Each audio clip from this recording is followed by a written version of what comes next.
2 Samuel chapter 20. Sheba rebels against David. Now a troublemaker named Sheba, son of Bichri, a Benjamite, happened to be there. He sounded the trumpet and shouted, "We have no share in David, no part in Jesse's son. Every man to his tent, Israel." So all the men of Israel deserted David to follow Sheba, son of Bichri. But the men of Judah stayed by their king all the way from Jordan to Jerusalem. When David returned to his palace in Jerusalem, he took the 10 concubines he had left to take care of the palace and put them in a house under guard. He provided for them but had no sexual relations with them. They were kept in confinement till the day of their death, living as widows. Then the king said to Amasa, "Summon the men of Judah to come to me within 3 days, and be here yourself." But when Amasa went to summon Judah, he took longer than the time the king had set for him. David said to Abishai, "Now Sheba, son of Bichri, will do us more harm than Absalom did. Take your master's men and pursue him, or he will find fortified cities and escape from us." So Joab's men and the Kerethites and Pelethites and all the mighty warriors went out under the command of Abishai. They marched out from Jerusalem to pursue Sheba, son of Bichri. While they were at the great rock and Gibeon, Amasa came to meet them. Joab was wearing his military tunic, and strapped over it at his waist was a belt with dagger and sheath. As he stepped forward, it dropped out of its sheath. Joab said to Amasa, "How are you, my brother?" Then Joab took Amasa by the beard with his right hand to kiss him. Amasa was not on his guard against dagger in Joab's hand, and Joab plunged it into his belly, and his intestines spilled out on the ground. Without being stabbed again, Amasa died.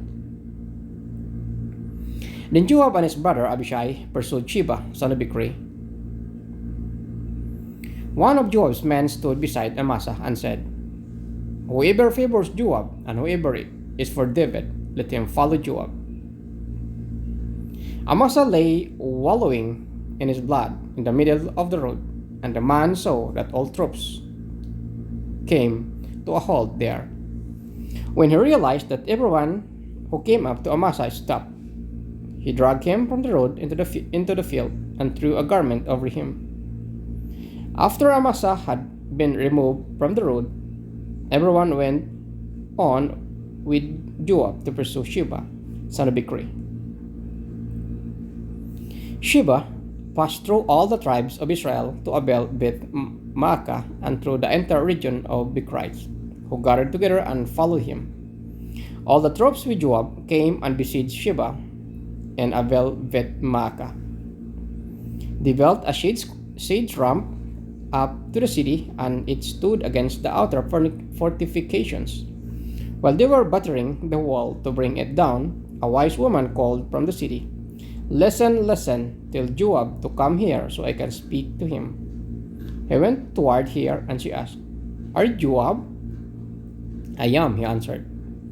She said, "Listen to what your servant has to say." "I'm listening," he said. She continued, "Long ago they used to say, 'Get your answer at Abel,' and that settled it. We are the peaceful and faithful in Israel. You are trying to destroy the city that is a mother in Israel. Why do you want to swallow up the Lord's inheritance?" "Far be it from me," Joab replied. "Far be it from me to swallow up or destroy. This is not the case. A man named Sheba, son of Bichri, from the hill country of Ephraim, has lifted up his hand against the king, against David. Hand over this one man, and I will withdraw from the city."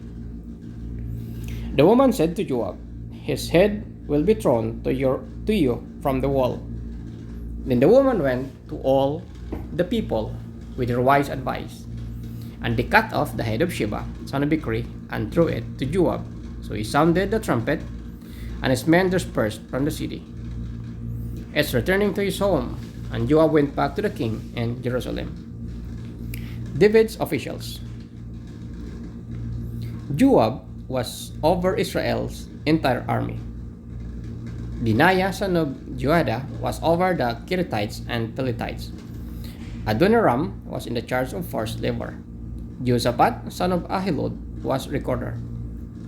Sheba was secretary. Sadok and Abiathar were priest, and Ira the Jerite was David's priest.